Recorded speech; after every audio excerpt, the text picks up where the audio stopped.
చక్రధర్ని court వారు మందలిస్తున్నారు.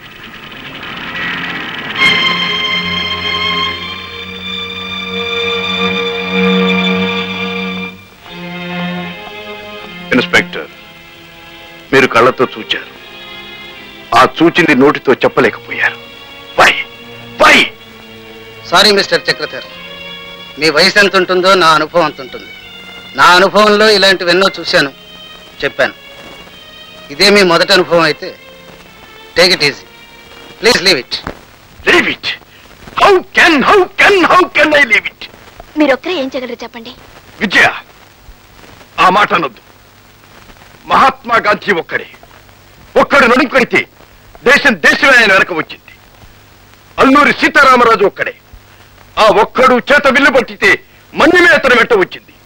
భగత్ సింగ్ ఒక్కడే, యువశక్తి ఆయన వెన్నంటి నడిచింది. నిజమే, కానీ ఆ రోజులు వేరు. ఆ రోజుల్లో మనుషుల్లో ఉన్న ఉత్సాహం వేరు, ఉద్రేకం వేరు, ఉద్వేగం వేరు.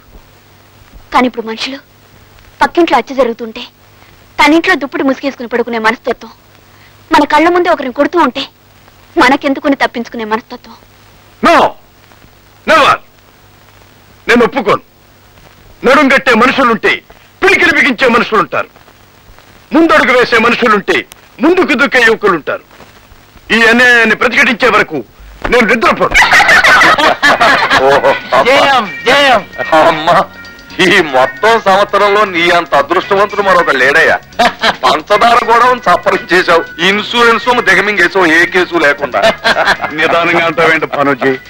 అగ్ని సాక్షిగా పెద్ద అదృష్టవంతుడైపోయాడు మన రాజనాల. మరి తీయండి దక్షిణ.